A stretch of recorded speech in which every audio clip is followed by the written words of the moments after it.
apologizing for the late start.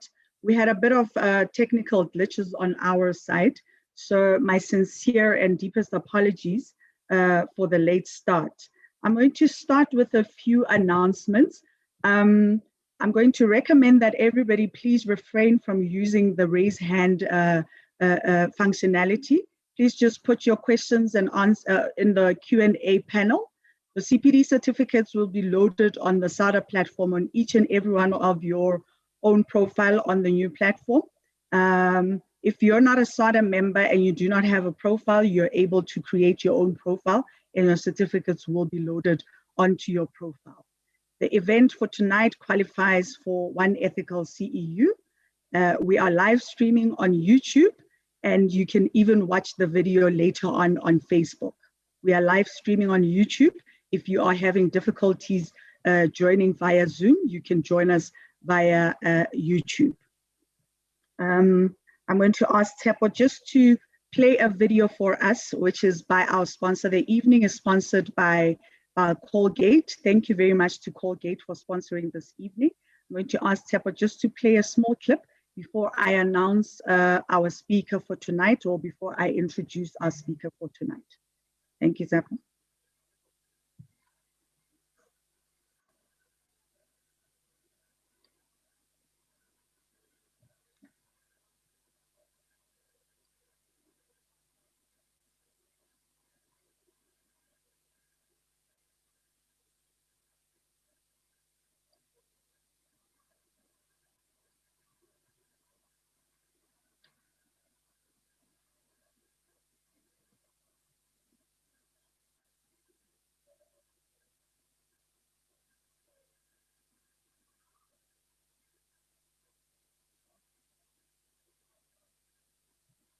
Thank you very much.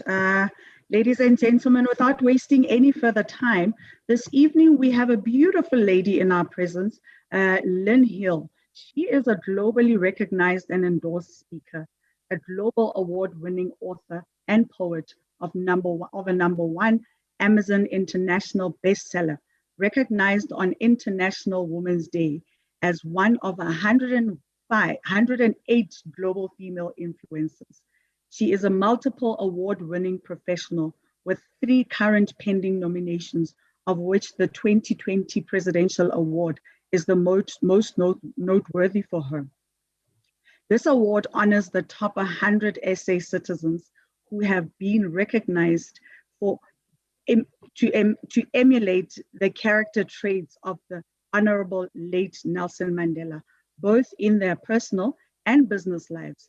Lynn has been featured on national television. Her most recent was the SABC3's Afternoon Express on the 18th of August.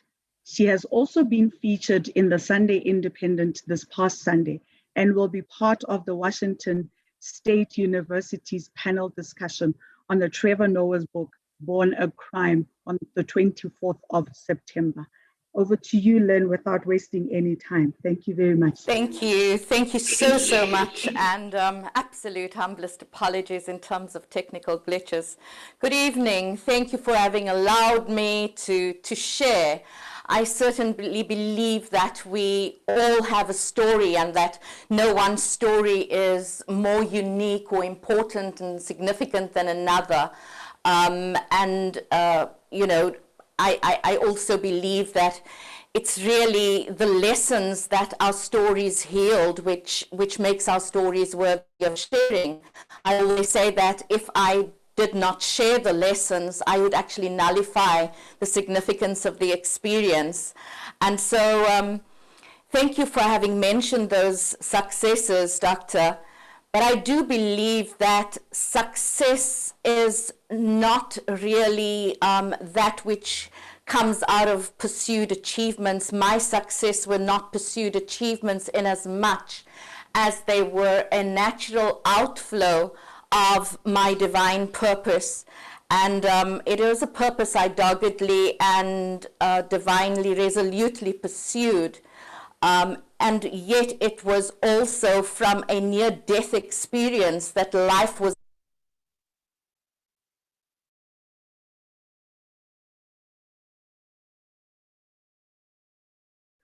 Lynn?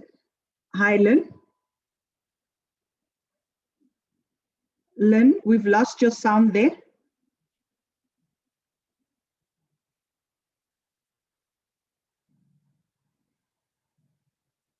Hi, Lynn.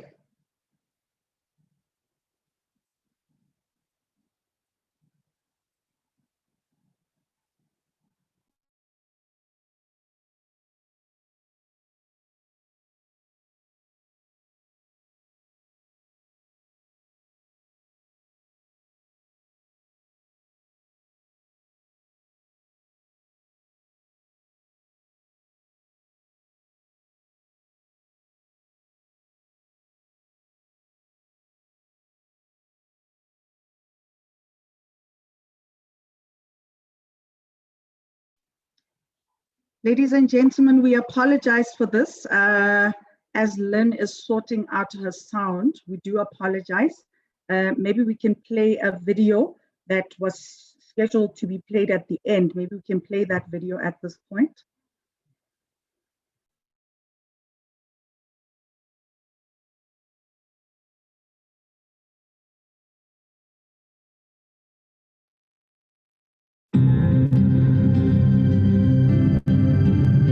Gum problems?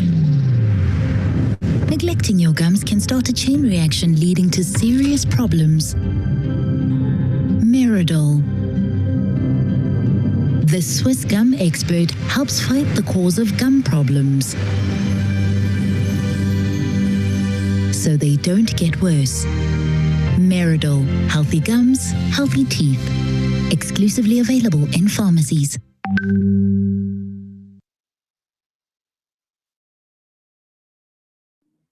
Lynn, are you sorted? Lynn?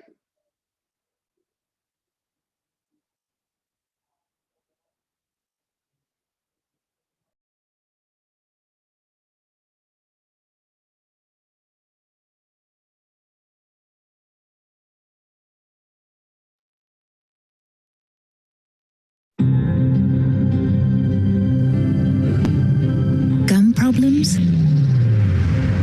Neglecting your gums can start a chain reaction leading to serious problems. Meridol. The Swiss gum expert helps fight the cause of gum problems, so they don't get worse. Meridol. Healthy gums, healthy teeth. Exclusively available in pharmacies.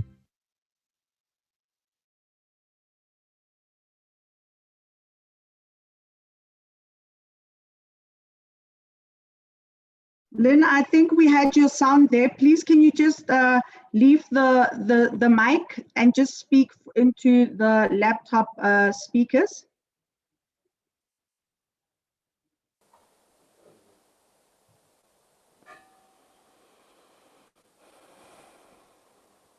Lynn, I think we can get, we're getting sound feedback from you.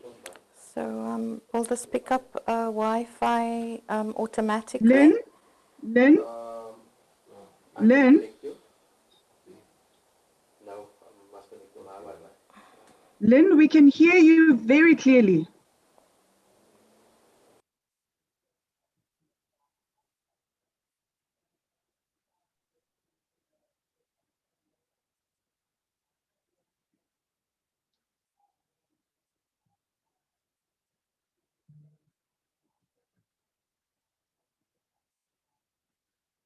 Hi, Lynn. Lynn, please unmute yourself. Yes, we can hear you.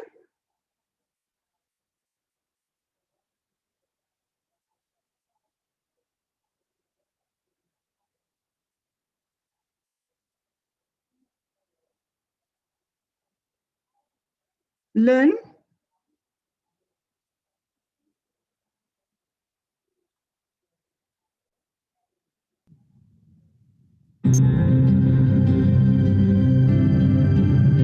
Gum problems? Neglecting your gums can start a chain reaction leading to serious problems. Meridol. The Swiss gum expert helps fight the cause of gum problems, so they don't get worse. Meridol, healthy gums, healthy teeth. Exclusively available in pharmacies. I think we can try it again.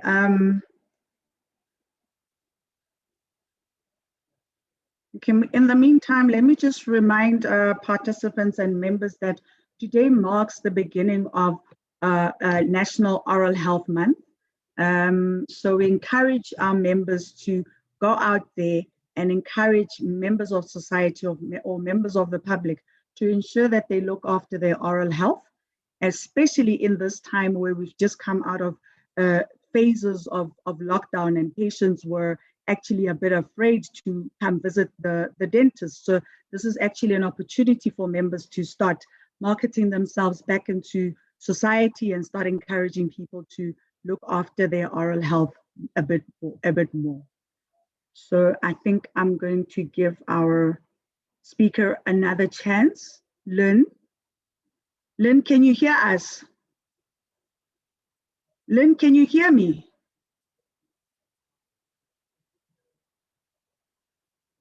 There's still no sound coming out. We can see you speaking, but there's no sound coming out.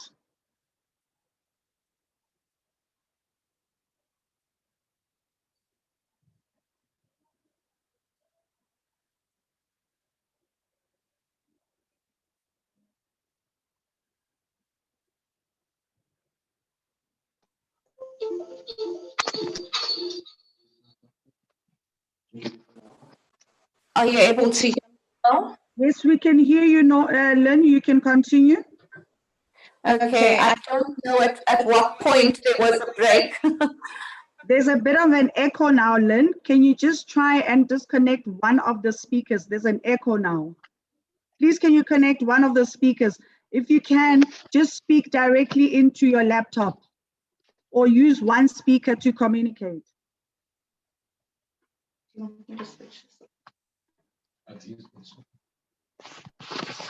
Are you able to hear me now? Perfectly. Perfectly, brilliant. Okay, shall we? Shall we go again? I had no idea at which point it actually stopped. We lost connection. But I was mentioning that the context for my successes has really been the dogged, resolute pursuit of my purpose, despite. So as you mentioned, my successes, the context of it is really having survived multiple rape, having survived teenage pregnancy, divorce, single parenthood, completing all of my studies part-time and full-time while mothering, and a pretty unfair business world. Are you able to still hear me? Yes, then you can continue. I will let you know if the sound breaks. I will let you know. Sure. We can hear you. You can continue. Okay. For the sake of time, I'm going to concentrate on two of the traumas and then another context. I said I was a survivor of multiple rape. I was brutalized at the age of 15 by someone who belonged to my church. I was allegedly the fourth victim. So we were dealing with a serial rapist, but I was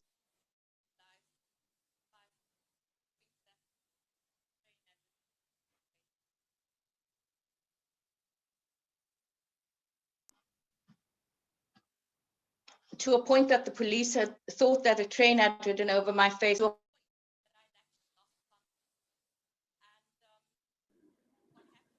Okay, Lynn, can you ask Clint to not mute himself because the sound goes away when Clint mutes himself. Please, Clint, can you keep yourself unmuted? It just disturbs, it interferes with Lynn's sound, please. Thank you. Lynn, can you continue, Okay. please? Thank you.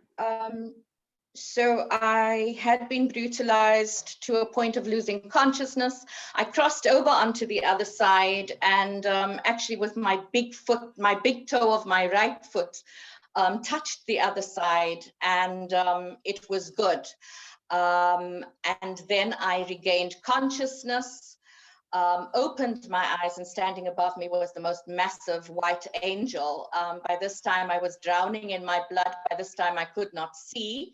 And I often joke and say, had I tugged hard enough, I would have had the evidence that I'd actually touched the wing of an angel. The long and short of it is that, you know, it ran the legal route, but that I was brutalized, that it was hectic, that I was told I'd never be able to have children. What happened between 15 and 51 was life happened, and there was all of more emotional trauma. But at 51, I was actually raped again, which was only 2 years ago. I was drug raped on a business trip in the heart of Sandton in Johannesburg. And once again, it was a matter of really choosing how possibly could I go through this a second time, and what could I do with justifiable and pretty rational victimhood. And I guess we all have crises and we all have trauma. But at the end of the day, we don't get to choose what happens to us, but we certainly get to choose how we respond to what happens to us. And I decided at the age of 15, in fact, it was only a few months later, when I had a little voice say to me, if you didn't die for a reason, you had to be living far greater than you're dying. And as much as I was saved from death, I do believe that in that moment that I was retracted back to earth, that was the moment that really birthed my divine purpose.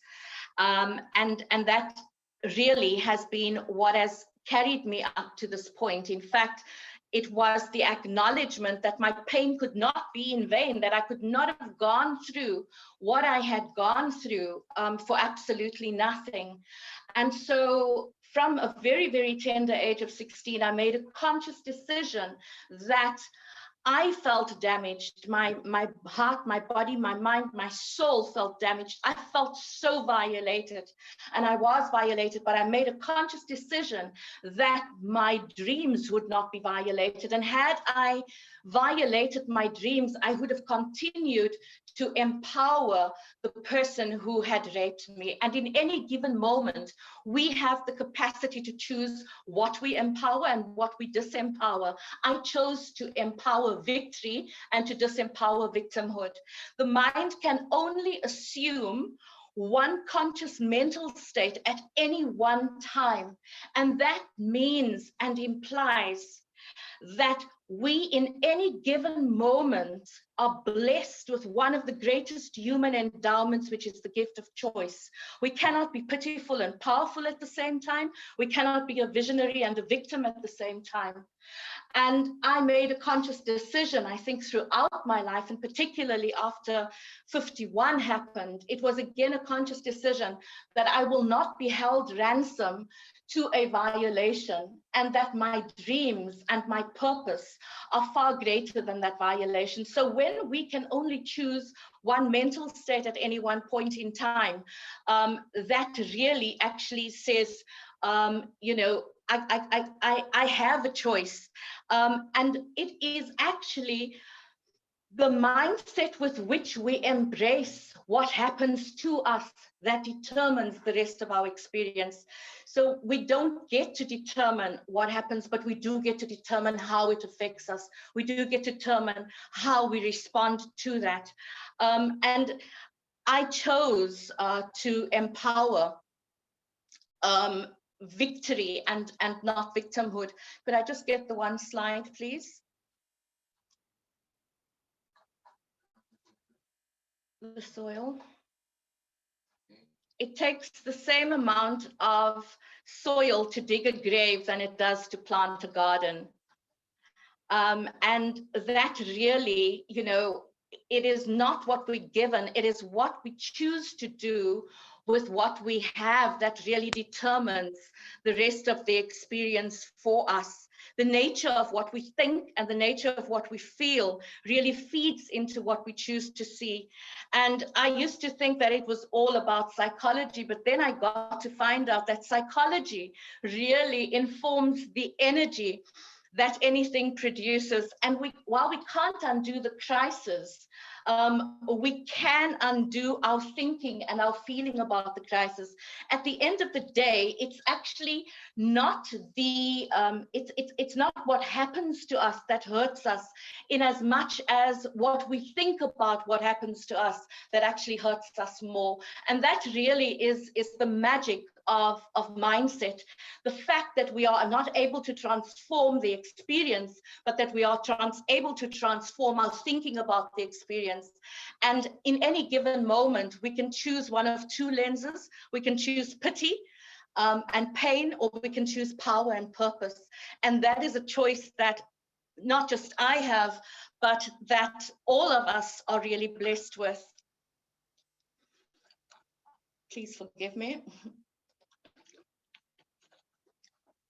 And so the one thing that I'd love to share with you now is an interview that Oprah had with Nelson Mandela. And that really is just going to introduce the concept of balanced thinking to you.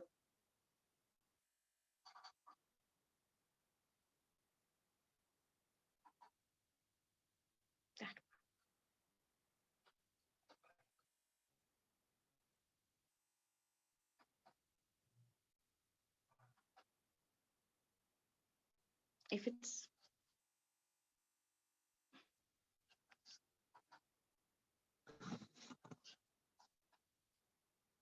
is there.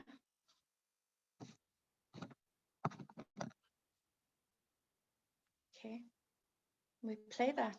Former president of South Africa, whose unshakable courage, his faith and integrity have inspired millions to see what is possible in their own lives. I've had the pleasure, the honor of meeting Mr. Mandela on a couple of occasions before, and I will tell you, to be in his presence is really, to be in your presence is like being in the presence of royalty and grace at the same time.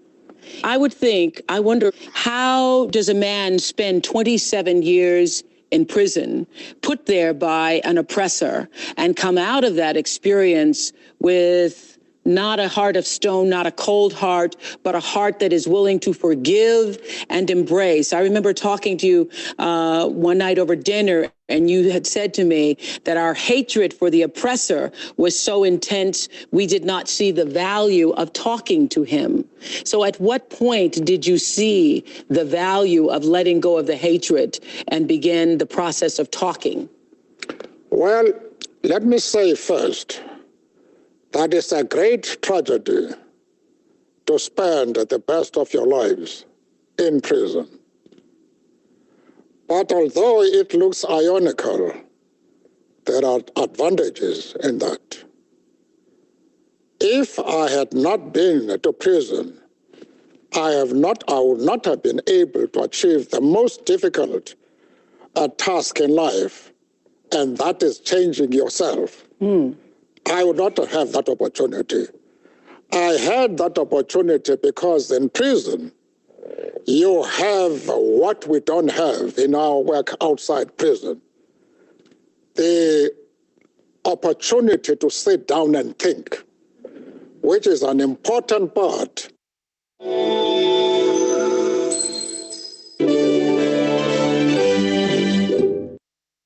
And what we've just witnessed there is not only the power that is Nelson Mandela, but what we have witnessed is a concept called reframing. And reframing is a gift, a concept that all of us can exercise in any given moment.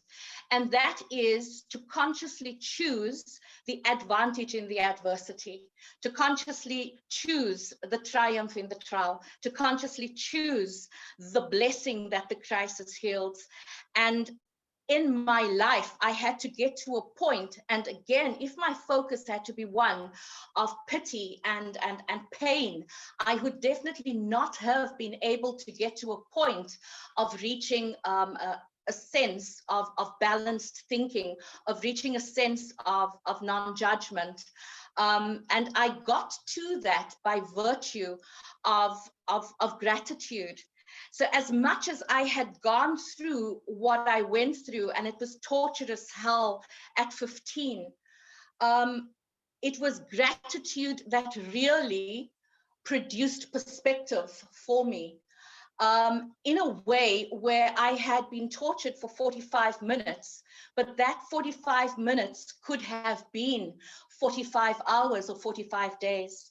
I was raped by one individual, and months after that had happened, I said to myself, it could have been so much worse. I could have been raped by a gang. My eyes were injured, but I was not blinded. I was told I'd never be able to have children, and I have two amazing children, aged 33 and 26 right now, who too have their stories.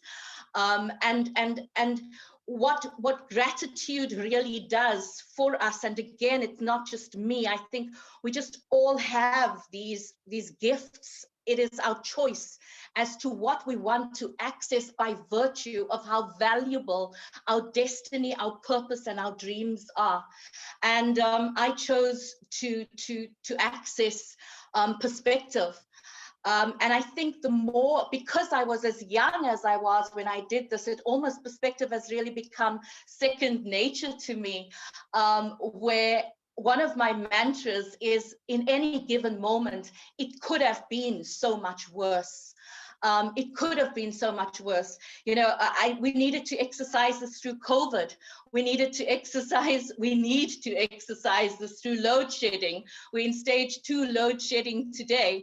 There are days when I get so irritated because it's corruption that has led us to this point. But at the same time, I'm reminded in those moments that I still have the luxury of electricity, that there are people out there who live in a state of total physical darkness by virtue of where they have been born, and you know, it's just by grace that we get to experience what we do experience. What I am going to do now is I'm going to share a poem. But before I share a poem with you, the one thing that both Mandela, Viktor Frankl, and Archibald Williams, the guy who was wrongly incarcerated for 27 years for having allegedly raped a white woman, all of these people found themselves in prison. But every single one of them, while they were in physical captivity, they accessed a mindset, they accessed a mentality of victory. And what that said to us, so Frankl had seen his parents, he'd seen his sister, and he'd seen his wife get tortured in those ovens, you know, the German concentration camps. Mandela saw the same. He witnessed torture. And yet what all of these individuals, Archibald Williams dreamed of America's Got Talent when he knew he was wrongfully accused. What all of these individuals did is they chose to access an internal freedom, a freedom that nobody could touch despite their physical captivity. And captivity is not always situational. In fact, our thoughts and our feelings can either hold us captive or they can set us free. And in this moment, I'm going to share a poem called Butterfly with you. And this is exactly what the poem is about. And it goes like this.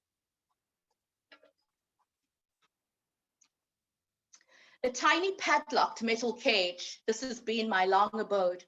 I forced my precious wings to fold till my soul became of age. I never saw my true colors. I never spread my wings. They fluttered at the thought, they wished to hear the key. My wings and I so wished that we'd someday be free, and yet it was my colors, intense and bright and new, Meshed metal melted mysteriously, I flew and flew and flew towards clear-colored azure skies, scattered with golden angel dust. Finally, my wings and I have claimed our precious rightful space. I am the colors. I am the wings. I hold the key. I now am free. Thank you. When I wrote that poem, I felt that I was in captivity, body, mind, and spirit. I felt trapped. I felt caged. I did not feel free. I did not feel beautiful. But while going through my darkest night, pretty much like Mandela, Frankel, and Archibald Williams, I needed to envision freedom.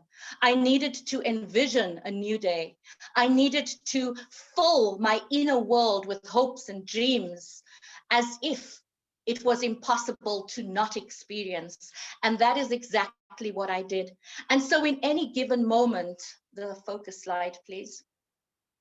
In any given moment, we can choose what it is we want to focus on. And I chose to focus on the morning while going through the darkest night. And what is focus? Focus really is an intentional, disciplined, directed energy that follows and fuels an intended outcome. And in the absence of an intended outcome, we're really not going to know where our focus must lead us. In fact, the value that we place on the goal, the value that we place on our purpose really determines the extent to which we protect our focus. And we become super conscious then about our focus when we know the value that that focus is actually going to lead us to and the value of that focus. And in those moments, when we become super conscious of focus, we also become pretty aware of distraction. And what is distraction? Distraction is actually anything that does not serve your God-given destiny, your purpose, your vision. And what doesn't serve you sabotages you. And for me, really, and the breakthrough, I think if you're looking at Mandela, you're looking at Frankel, you're looking at me and Archibald Williams, we're going through the pain, going through the torture. But the one thing that I did, which I believe was really a key to my freedom, was I did not wait for my pain and my fear to go away before I resumed my focus. In fact, I chose to hold on to my focus despite the pain and despite the fear, rather than to not pursue forward movement and forward momentum in my life as a result of the pain and the fear. The other thing was really realizing that I could not undo my past. So why possibly would I over-entertain pity and over-entertain victimhood in a space I could not undo? And that left me then again back to conscious choice, that if I can't undo my past, the only thing I can do in this present is I can actually choose to make the choices, to feel the feelings, and to think the thoughts that would lead me to a future. And that is exactly what I did. And so the more we keep focusing, whatever it is we focus on grows. Whatever we water grows. And if we are focusing on that which disempowers us, we will actually expand disempowerment in our lives. If we focus on what is empowering us, we will actually expand empowerment in our lives. And it's empowerment that leads us to God-given destiny and to God-given purpose. I want to share with you a life-changing formula. And I'm sure if I ask all of you, how many of you out there are desiring an absolutely phenomenal, exceptional life that is filled with magic, miracles, and excellence. And if I was in a venue right now, I'm sure there would be a show of hands and there would be nods. And so what I want to share with you is E plus R equals O. And this is a life-changing formula. So the E is always going to happen, because E stands for anything that is external, but it also stands for all of life's events, whether it is trauma, whether it is crisis, whether it is unanticipated change, whether it is load shedding, whether it is technical glitches, whether it is, there are just some things outside of our control. And that is the constant. I think there's a maxim that goes, change is the only constant that there is. So those events and those people who are the niggles in our lives, those people who press the buttons, they are always going to be there. We can't wish them away. We can't wish unideal circumstances away. So the E stands for that. The O stands for envisioning an outcome, a vision, a dream. What we tend to do is, in the absence of the dream, we will always still be stuck in the E. In fact, in the absence of a vision, we will perish. We won't know what aligned action is. We won't know to align thought, feeling, and action to get to a particular outcome. But what happens is most of us tend to blame the E for the absence of the O. And blaming is really a disempowering tool. The more we disempower ourselves, the less we will be able to achieve in life. The more we blame others, the more complacent we will become about our own non-achievement, albeit through blaming them. And so the outcome for me in my life, and for Mandela and for Frankl, became an absolute non-negotiable. And when outcomes, fulfilled dreams, and divine purposes become non-negotiable, it does not mean that the E has not affected you. In fact, the E definitely is able to influence us.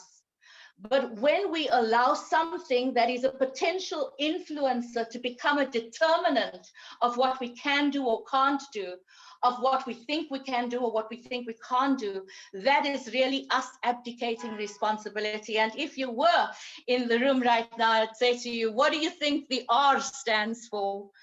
And you would be saying to me, Lynn, definitely our response. Yes.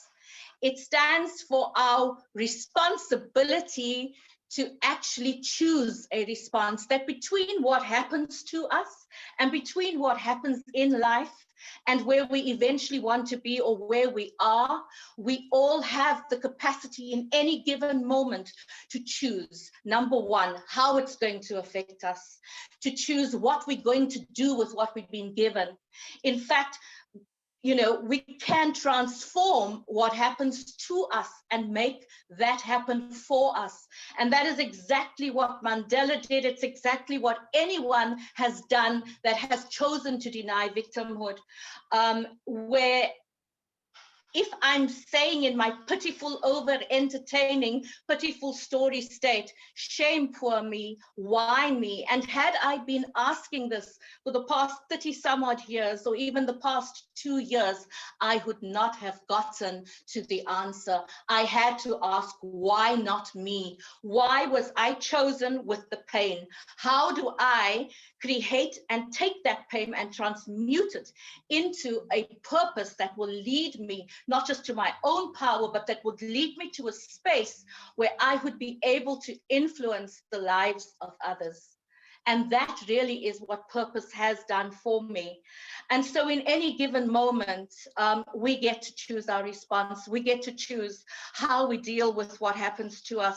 We get to choose to what degree we want to overstay in comfort. We get to choose to what degree we want to adopt a mediocre mindset. In fact, that our response speaks to our levels of communication. It speaks to our mindset. It speaks to what goes on in our inner world. It speaks to the quality of our choices. And so absolutely, it is that R that determines the outcome. If we're not getting the outcome that we want, it's really simple. It's not to change the E, it's actually to change the R. And if you're saying, Lynn, you know what, there is nothing wrong with my life, I'm fine with the outcomes as they are right now, I'd say to you, how long have you been saying that? Because if you've been saying that for too long a time, chances are that you've become unconsciously trapped in complacency and mediocrity. And you and I were not born to live mediocre lives. You and I were born to assume lives of the absolute greatest excellence. We cannot achieve excellent results with a mediocre mindset. And if I want to change my results, I need to change my approach. And if I see the value in changing my results, it will induce me to really change my approach. I'm going to end off in terms of inner resourcefulness and resilience. The will to want to and the willingness to choose to are absolute prerequisites for inner resourcefulness and resilience. The ability to want to problem solve, to assume a huger mental state and a sense of consciousness than the initial state that the problem was really constructed in. That is really pretty much linked to your will to want to do that. It's not, I don't believe that some people have been born more resilient than others. I don't believe that some people are more inner resourceful than others. I do believe it becomes a matter of choice as to what we want to access and how badly we want to access what we want to access, because we want our why to not be compromised, because the value attached to our why, the value attached to our purpose is so valuable that we are prepared to not compromise it. At the end of the day, really, the more we prevent facing difficult situations, the weaker we become. The more we embrace facing challenging situations, the stronger we become. And at the end of the day, only you can choose, and it's all about the will to want to. I had to choose and own that beyond everything else, I would heal. I could not take responsibility for my trauma, but I could take responsibility for my healing. And this happens for all of us. We can't take responsibility for some of the stuff ups in our life, but we can take responsibility for what happens next in our life. What is your next? What is going to happen beyond that particular stuff up? In fact, our transformative capacity, our mindset has the ability to actually influence the stuff up. So we might not be able to change stuff, but we can change our experience while going through what we're going through by virtue of the mindset that we choose to embrace. And so what's your next? Could I get the slide on the heart?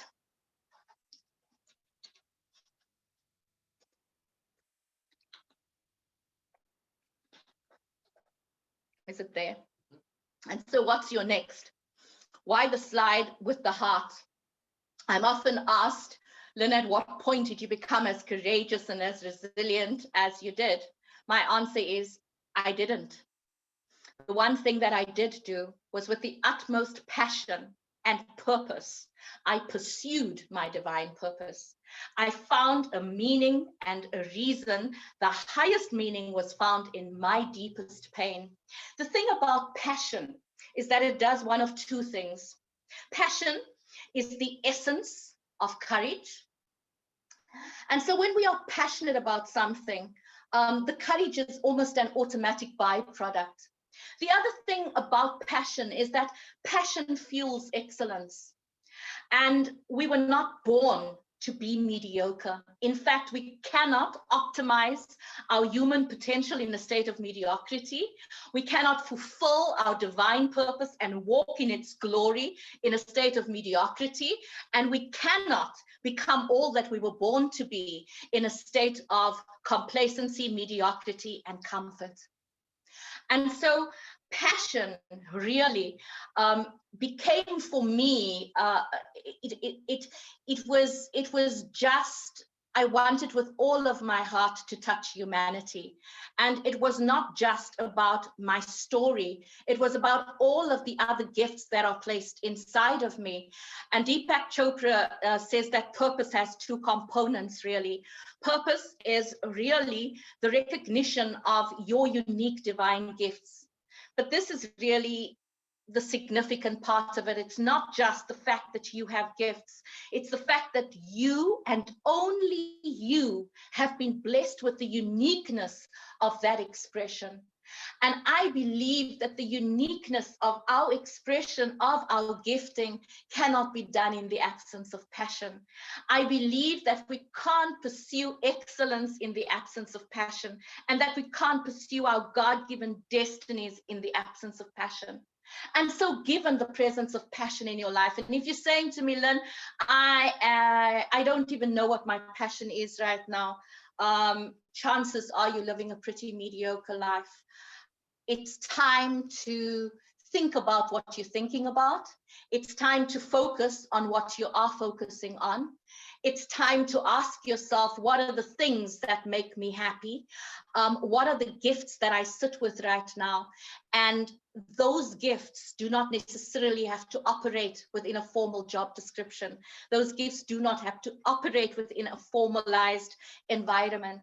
And so given that it takes the same amount of soil to dig a grave than it does to plant a garden, given that we have the transformative capacity and the mindset to choose to be planted when very well some people out there and society is choosing to bury us, given that we have this, given that all of us have this at our disposal based on the gift of choice, what is your next? What are you wanting to do with your success? I have people in coaching say to me, Lynn, help me, I want to be successful. And my words to them could be, what is your next? What is it that you want to do with your success? And what does success mean to you? And so in closing, I want to ask you, what is it that you want to do with a changed mindset? What is it that you want to do with added passion? What is it that you want to do with a more articulated purpose? And what is it that you want to do with the rest of your life and the rest of COVID and the rest of load shedding? Thank you so much.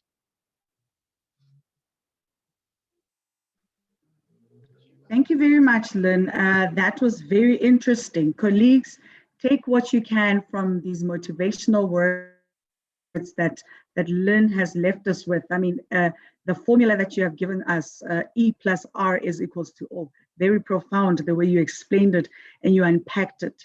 Thank you very much, Lynn. And colleagues, despite the technical glitches that we experienced, I do apologize, sincerely, I do apologize. And I think the talk was worth it. We took out a lot. So at this point, I think, let me just address the few questions that we have, and then just announce to members that at the end of the session, we're going to have a lucky draw. Colgate has sponsored a hamper, a gift hamper to all our, or one of our attendees. So I'm going to ask Lynn to just choose a number, and then whoever's that number aligns with will be the winner. So Lynn, our first comment is from Anonymous, who says you are such an amazing lady. So that is a compliment that is coming through to you. And then we also have it takes one to know one. Dr. Groener. I note that Dr. Groener is, yeah. Dr. Groener is also letting us know that there will be load shedding in Cape Town, and that will also affect our speaker. So I think we need to just fast track it. Cape Town will be experiencing load shedding at 8 o'clock. Unfortunately, colleagues, these are some of the glitches that come with technology. I think where we are right now, things have been made so much easier that we get to attend webinars in the comfort of our living spaces. But as Lynn has mentioned, we have to grapple with the problem of load shedding. And unfortunately, it comes with these, and we can only but apologize. Dr. Norman says, my God, was this motivating and very worth it. Lynn, I don't know if you want to comment on Dr. Norman's compliment there. Well, Doctor, we needed, Or I if you needed want to to thank Dr. Norman. compromise for the technical glitches in the beginning. So I had to take all stops out. But the one thing that I do value, and which is a standard operating principle in my life, is excellence. And I always believe that over preparation and never taking one's gifts and talents for granted will ultimately lead to excellence each time. So thank you for valuing it. It did come from a heart space, and it did come from a level of preparation. And we've got Anonymous also thanking you for the inspirational talk and paying you a compliment to say that you are very amazing, Lynn. And then we've got Dr. Natalie here. Thank you, Lynn, for sharing this with us. Amazing person, so inspiring. Thanks, Sada, for organizing this for us. Very grateful. And thank you very much, Dr. Natalie, for that compliment. And then we've got Dr. Kolisa here. Dr. Kolisa would also like to thank the speaker for the encouragement and for the passion and with your optimism as well. So Lynn, I don't know if you'd like to respond to Nat and Dr. Natalie as well as Dr. Kolisa. They pay you compliments, and these are very beautiful words that they're coming up with. Well, thank you. Absolutely, absolutely humbling. But Marianne Williamson says that we don't see the world as it is, we see the world as we are. So all the amazingness and all of the beautiful things that you're saying right back at you. Yeah. And then Dr. Venter as well coming in there, one very powerful lady. Lynn, at this point, I think I'm going to ask you to choose a number, and this is how we're going to do our lucky draw. Choose a number between 1 and 300 and 359. Between 1 and 299. Sorry, no, 1 between and 1 and 300. Between 1 and 359. Oh, 359. Sure. That's it. That's it. Yeah. Okay. Okay. I've got my number. It is 111. I've got that. I think someone in our back end, can someone just announce who the winner is? The number that Lynn has chosen is 111. 111. Tabby, the winner is Jamal Feroza. Thank you very much. Congratulations. And congratulations to Jamal Perosa. Tomorrow, the head office staff member, one of the head office staff members will make contact with you so that we can make arrangements for the delivery of your prize. So with that, I see we don't even have any further questions. I think we're going to allow the video to also play us out, but I'd like to thank everybody who stayed throughout the session, and also for the last time, apologize and thank you for your understanding. Thank you for understanding that these are some of the glitches that we have to deal with, and thank you for sharing the night with us. Thank you. Thank you, Lynn. Thank you.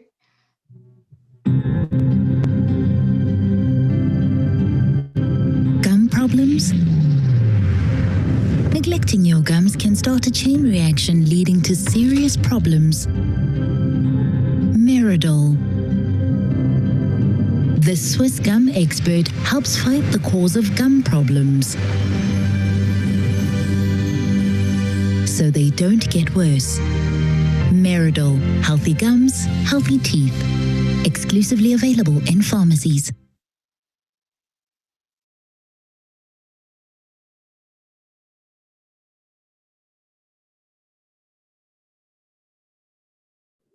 Thank you, everyone, and good evening. Thank you, Lynn. Bye, everybody. Thank you, everybody. Good night. So every single time when I Pepu? Hi, Marlies. Can you please leave everything for us or end? Will do. Thank you. Stop YouTube share.